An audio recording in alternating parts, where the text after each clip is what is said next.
여러분 안녕하십니까?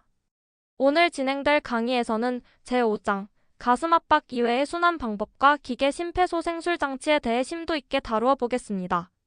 첫 슬라이드를 함께 보시죠. 우리가 지금까지 배운 두 손으로 가슴을 강하게 누르는 심폐소생술 방식, 참으로 위대하고 생명을 살리는 핵심 술기입니다. 하지만 심장정지 환자의 가슴을 반복적으로 압박하는 이 방법이 도입된 이후 현재까지 무려 60년 이상 똑같은 방법만이 사용되고 있습니다. 의학은 눈부시게 발전했는데 왜 심폐소생술의 기본 골격은 그대로일까요? 오늘 우리는 60년 된 이 표준 심폐소생술이 가진 생리학적 한계가 무엇인지 짚어보고 이 한계를 극복하기 위해 전 세계 의학자들이 고안해낸 11가지의 다양한 대체 순환 기법과 기계 장치들을 살펴볼 것입니다. 비록 아직 두 손을 완벽히 대체할 마법의 기계는 없지만 구급차 이송 중이거나 특수한 외상 상황 등에서 이 장치들은 구조자의 한계를 보완하는 훌륭한 무기가 됩니다. 각 장치의 원리와 임상적 적응증을 명확히 이해하는 시간이 되길 바랍니다. 우리가 왜 굳이 복잡한 기계와 대체 방법을 배워야 하는지 그 근본적인 이유를 보여주는 아주 중요한 수치들이 나옵니다. 가운데 붉은 심장 그림을 보십시오. 우리가 아무리 가이드라인에 맞춰 완벽하게 가슴을 압박한다고 해도 그로 인해 유발되는 혈류량은 건강한 사람의 정상 심박 출량 대비 4분의 1에서 3분의 1 수준에 불과합니다. 몸이 필요로 하는 피의 30% 정도밖에 못 돌려준다는 뜻입니다. 더 치명적인 것은 오른쪽 박스입니다. 심장이 스스로 다시 뛰려면 심장 근육 자체에 피가 들어가는 압력, 즉 관상동맥관류압 CPP가 일정 수준 이상 올라가야 합니다. 그런데 표준 가슴 압박으로 유발되는 평균 관상동맥관류압은 고작 10mm 머큐리 정도에 불과합니다. 이 정도 압력으로는 환자의 자발순환 ROSC를 회복시키기에 턱없이 부족합니다. 여기서 중요한 점은 이 수치들이 시험에 아주 자주 출제된다는 것입니다. 4분의 1에서 3분의 1 그리고 10mm 머큐리라는 숫자를 반드시 암기하십시오. 현재의 심폐소생술만으로는 뇌와 심장으로 가는 혈류량을 획기적으로 늘리기 어렵다는 이 냉혹한 생리학적 한계 때문에 오늘 배울 수많은 대체 기법들이 연구되고 개발된 것이라고 이해하시면 됩니다. 오늘 다룰 11가지 대체 방법들을 크게 3가지 카테고리로 분류해 보겠습니다. 이 분류책의 큰 그림을 머릿속에 먼저 그리셔야 뒤에 나오는 내용들이 엉키지 않습니다. 시험 대비 관점에서도 어떤 방법이 어느 카테고리에 속하는지 구분해서 기억하셔야 합니다. 첫 번째 가장 왼쪽은 비침습적 수동 방법입니다. 환자의 몸을 뚫지도 않고 특별한 보조기구도 필요 없는 순수 맨몸 술기입니다. 기침 CPR, 엎드린 자세 CPR, 중간 복부 압박 CPI 여기에 속합니다. 두 번째 가운데 영역은 비침습적 기계 장치입니다. 몸을 뚫지는 않지만 특수한 기계나 밸브, 밴드 같은 보조기구를 사용하는 방법들입니다. 현장에서 구급대원들이 가장 많이 쓰는 자동 흉부압박기부터 능동 압박감압 ACD, 하중 분산 밴드 LDB, 저항 역치 밸브 ITD 등이 포함됩니다. 세 번째 오른쪽은 침습적 방법입니다. 환자의 피부를 절개하거나 굵은 관을 혈관에 직접 삽입하는 고도의 의료시술입니다.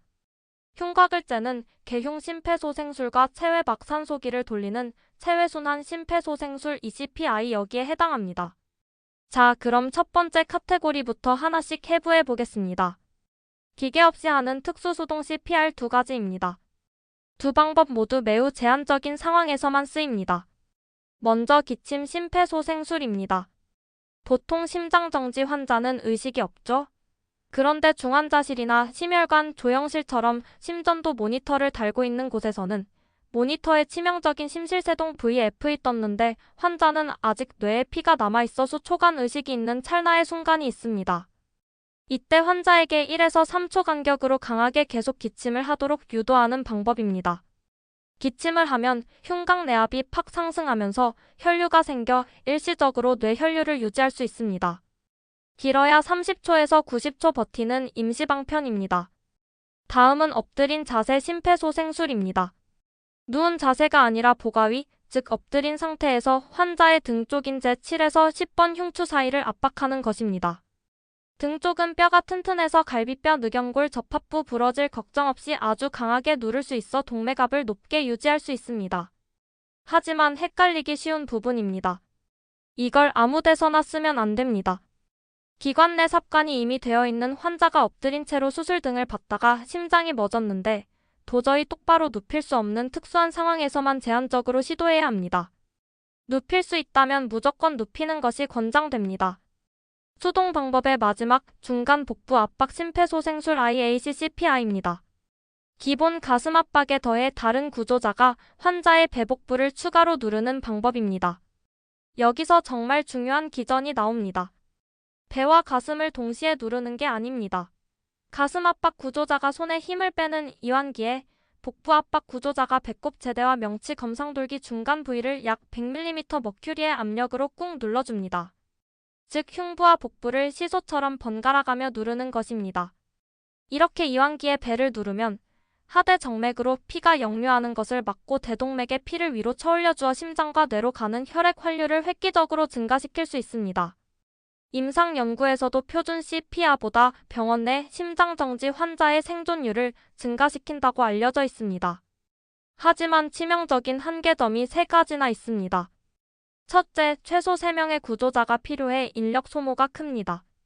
둘째, 배를 꽉꽉 누르기 때문에 위 내용물이 역류의 기도로 넘어갈 위험이 매우 커서 기관 내 삽관이 완벽히 된 상태에서만 해야 합니다. 셋째, 배를 잘못 누르면 장기 파열 위험이 있습니다. 이런 제약 때문에 병원 밖 구급 현장 OHC어에서는 사실상 적용하기 어렵다고 이해하시면 됩니다. 이제 보조기구를 사용하는 카테고리로 넘어옵니다. 여러분이 현장에서 가장 흔하게 접하게 될 자동기계 흉부압박기입니다. 압축 공기나 배터리 모터로 작동하는 피스톤이 사람 대신 가슴을 쿵쾅쿵쾅 눌러주는 장비입니다. 사람과 달리 기계는 지치지 않기 때문에 정확한 깊이와 속도로 균일한 압박을 무한정 제공할 수 있습니다. 구조자의 피로도를 덜어주고 제세동 중에도 압박을 멈추지 않아도 된다는 엄청난 장점이 있죠. 특히 흔들리는 구급차나 헬기 이송 중 사람이 도저히 똑바로 서서 누를 수 없는 상황이나 감염병 유행 시 구조자와의 접촉을 차단해야 할 때 빛을 발합니다. 하지만 임상적 현실을 정확히 직시하셔야 합니다. 시험에 자주 나오는 오답 함정입니다. 이 기계가 사람 손보다 심박 출량은 비슷하게 유지해주지만 대규모 연구 결과 표준 심폐소생술 대비 일상적인 생존율이나 신경학적 예후를 증가시킨다는 증거는 없다는 것이 결론입니다. 또한 기계를 삐딱하게 장착하면 내부 장기 손상이 오고 소아에게는 적합성이 검증되지 않아 절대 사용 금지입니다.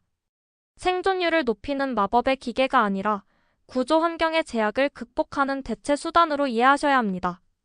흉곽 내 압력을 교묘하게 조절하는 2가지 기계 장치입니다. 두 장치의 작동 방식 차이를 구분해서 기억하세요. 먼저 왼쪽의 능동 압박 감압 심폐소생술 ACDCPI입니다. 가슴에 뚫어뻥 같은 컵 모양의 기구를 찰창 밀착시킵니다. 누를 때는 똑같이 누르지만 이완기 때 구조자가 손잡이를 위로 능동적으로 끌어올립니다.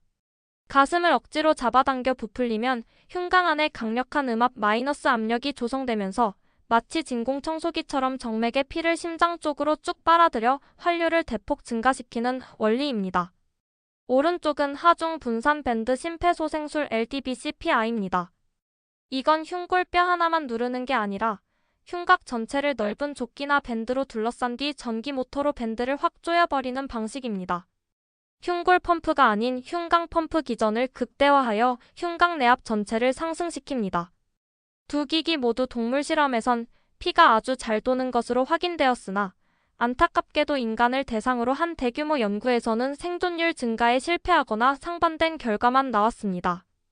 따라서 임상적 권고안은 표준 CPR을 일상적으로 대체하지 말 것. 단, 이송 중이나 특수 상황에서만 제한적으로 사용을 고려할 것입니다. 의학자들은 앞서 배운 기법들을 합치면 더 좋지 않을까 생각했습니다.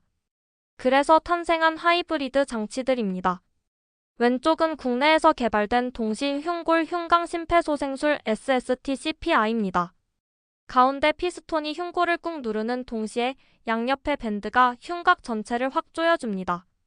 즉, 앞서 배운 피스톤 압박 심장 펌프가 LDB밴드 수축 흉곽 펌프의 1회 주기에 동시에 작용하도록 결합하여 혈류를 극대화한 장치입니다. 오른쪽은 이름이 좀 길죠. 단계적 흉부 복부 압박 감압 심폐소생술 PT-ACD-CPR입니다. 이건 컵으로 가슴을 당기는 ACD-CPR과 배를 누르는 중간 복부 압박 IAC-CPR 기계 하나로 합친 겁니다. 가슴과 배를 시소처럼 번갈아가며 펌핑하는 것이죠. 이 두 하이브리드 장치 모두 동물 실험에서는 관상 동맥 관료압을 획기적으로 상승시키는 생리학적 이점이 분명히 증명되었습니다.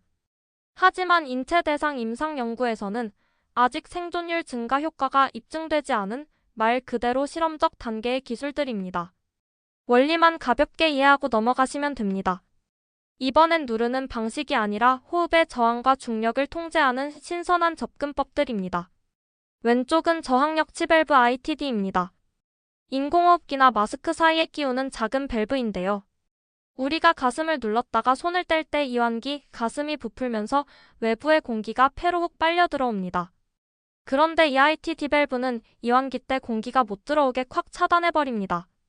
공기가 못 들어오면 흉곽 안은 어떻게 될까요? 압력이 떨어지면서 엄청난 음압이 걸리겠죠. 그 음압이 공기 대신 정맥의 피를 심장 쪽으로 폭발적으로 끌어당겨 정맥 환류를 증가시키는 놀라운 원리입니다. 오른쪽은 머리 거상 심폐소생술 헤드업 CPR입니다. 침대 머리를 수평보다 30에서 40도 정도 비스듬히 높여놓고 CPR을 하는 겁니다. 왜 그럴까요? 중력 때문에 뇌에 고여있던 피가 아래로 쏠리면서 머릿속 압력, 즉 뇌압 ICP 쑥 내려갑니다. 뇌압이 떨어지면 심장에서 뇌로 피를 뿜어 올리기가 훨씬 수월해져 뇌 관료압이 상승하죠. 특히 앞서 말한 ITD 밸브나 ACD CPR 장치와 함께 쓰면 그 효과가 배가 됩니다. 두 방법 모두 생리학적으로 매우 유망하지만 아직 일상적 사용을 권장하기엔 대규모 추가 연구가 더 필요한 상태입니다. 드디어 마지막 카테고리인 침습적 방법으로 넘어왔습니다. 심장정지 환자에게 시행하는 가장 극단적이고 확실한 물리적 조치, 바로 개흉 심폐소생술 오픈 체스트 CPR입니다. 이 방법은 문자 그대로 환자의 흉곽을 외과적으로 절개해 열어젖히고 의사가 손을 쑥 집어넣어 멈춘 심장을 직접 꽉꽉 쥐어짜는 것입니다. 밖에서 흉골을 누르는 것과는 차원이 다릅니다. 뇌와 심장 혈류량을 엄청나게 상승시킬 수 있죠. 게다가 심장을 직접 눈으로 보면서 약물을 주사하고 패드를 직접 대고 제세동을 칠 수 있어 처치의 정확도가 극대화됩니다. 하지만 아무 때나 할 수 있는 것이 아닙니다. 여기서 아주 중요한 세 가지 전제 조건을 꼭 기억하십시오. 첫째, 골든타임입니다. 심장정지 발생 후 초기 15분 이내에 시도해야만 소생을 기대할 수 있습니다. 둘째, 환경입니다. 흉부 절개에 능숙한 외과적 팀과 완벽한 장비 세팅이 갖춰진 병원 내에서만 가능합니다. 이 엄청난 수술을 언제, 누구에게 해야 하는지는 다음 슬라이드에서 보겠습니다. 멀쩡한 사람의 가슴을 열 수는 없습니다. 개흉 심폐소생술이 꼭 필요한 5가지 핵심 적응증, 시험에 무조건 나오는 족보입니다. 정확히 암기하십시오. 첫 번째, 가장 중요하고 흔한 적응증입니다. 칼이나 파편 등에 의한 흉부 관통상으로 심장 손상이 의심되는 심장정지입니다. 피가 쏟아지는데 밖에서 가슴만 누르고 있으면 안 되겠죠. 열어서 꿰매고 짜야 합니다. 두 번째, 흉부 수술이나 심장 수술을 하려고 가슴을 열었거나 열기 직전인 상황에서 심장정지가 발생한 경우. 세 번째, 흉부에 심한 타박상 같은 비관통성 둔상에 의한 심장정지. 네 번째, 흉부가 아닌 복부 관통상이지만 심장 손상이 동반된 것으로 강력히 의심될 때. 다섯 번째, 흉곽에 심한 기형 등으로 밖에서 표준 가슴 압박을 하는 것 자체가 아예 불가능한 경우입니다. 여기서 임상적 경고를 덧붙입니다. 헷갈리기 쉬운 오답 유형입니다. 일반적인 내과적 심장마비 환자에게 밖에서 CPR을 30분, 1시간씩 하다가 순환 회복이 안 되네. 마지막으로 한번 가슴이나 열어보자라고 하는 이른바 마지막 시도로서 개흉술을 무분별하게 적용해서는 절대 안 됩니다. 철저히 위 5가지 적응증에 맞는 환자를 초기에 선별해서 시도해야만 생명을 살릴 수 있습니다. 침습적 방법에 꽂히자 현대 소생의학의 최전선인 체외순환 심폐소생술 ECPR입니다. ECPR은 멈춘 심장과 폐를 대신해 체외 막산소기, 이른바 에크모라는 인공심폐기를 돌려 몸에 피를 공급하는 마법 같은 기술입니다. 원리를 그림으로 볼까요? 허벅지에 있는 굵은 대퇴정맥에 도관 카테터를 꽂아 산소가 떨어진 정맥혈을 몸 밖으로 쭉 빼냅니다. 이 피를 에크모 기계로 통과시키면 기계가 산소를 듬뿍 넣어 빨간 피동맥혈로 만듭니다. 그리고 이 신선한 피를 다시 대퇴동맥에 꽂은 도관을 통해 대동맥으로 쏴서 온몸으로 순환시킵니다. 심장과 폐의 역할을 기계가 100% 우회해서 대신해주기 때문에 가슴 압박이나 인공호흡을 멈추더라도 뇌와 장기의 산소 공급과 조직 관리를 매우 안정적으로 유지할 수 있습니다. 피가 완벽히 도는 상태에서 막힌 관상 동맥을 뚫는 등 원인 치료를 여유롭게 할 수 있는 기적의 기계입니다. 이 CPI 아무리 좋아도 길거리의 모든 환자에게 적용할 수는 없습니다. 엄청난 고비용 장비와 고도로 훈련된 전담 의료진이 24시간 대기해야 하고 피를 빼고 넣는 도관 삽입에 시간이 소요되기 때문입니다. 따라서 어떤 환자에게 이 장비를 쓸 것인지 적응 기준을 명확히 해야 합니다. 이 기준들은 임상과 시험 모두에서 극히 중요합니다. 이 CPR의 목적은 심장만 뛰게 하는 것이 아니라 신경학적 회복, 즉 뇌가 온전하게 깨어날 가능성이 있는 환자를 살리는 데 있습니다. 첫째, 급성 심근경색처럼 고칠 수 있는 가역적 원인이 의심되면서 고식적인 전문 소생술 ACLS를 10분 이상 했는데도 반응이 없는 환자여야 합니다. 둘째, 나이는 대체로 75세 미만이어야 생존 후 회복 가능성이 큽니다. 셋째, 심장정지 초기의 심전도 리듬이 심실세동 같은 충격 필요 리듬 샤크를 이었어야 뇌 손상이 적습니다. 넷째, 쓰러지는 것을 누군가 목격했고 5분 이내에 심폐소생술이 시작되었으며 심장이 멎어있던 총 시간이 60분을 넘지 않아야 합니다.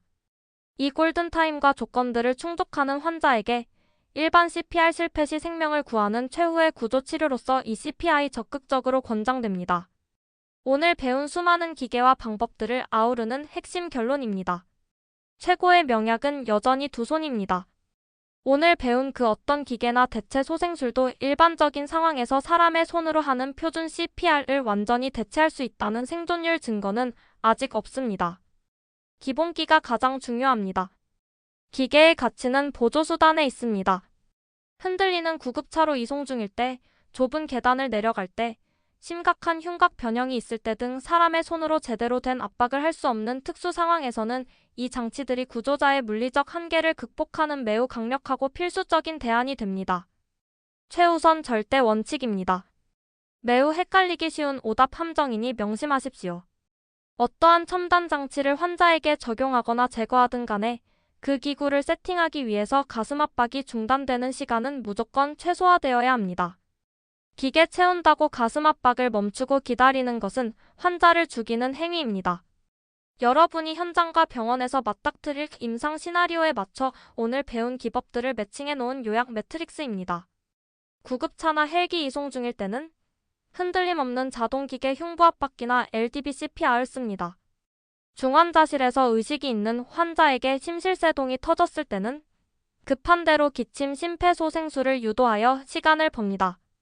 수술실에서 기관 내 삽관이 된 채 엎드려 있는 환자의 심장이 멎었다면 똑바로 눕히기 전까지 엎드린 자세 심폐소생술로 버팁니다. 흉부 관통상으로 심장에서 피가 쏟아지는데 15분이 안 지났다면 즉각 가슴을 여는 개흉 심폐소생술에 들어갑니다. 마지막으로 75세 미만의 환자가 10분 이상 전문 소생술에도 꼼짝하지 않는다면 에크모팀을 호출하여 체외순환 심폐소생술 ECPR을 시도합니다. 이 매트릭스야말로 여러분이 임상에서 꺼내 써야 할 실전 무기입니다. 오늘 심폐소생술의 지평을 넓히는 다양한 기법들을 학습하시느라 대단히 수고 많으셨습니다. 두 손의 한계를 과학으로 극복해 나가는 훌륭한 응급구조사가 되시길 바랍니다. 이것으로 제5장 강의를 모두 마치겠습니다. 감사합니다.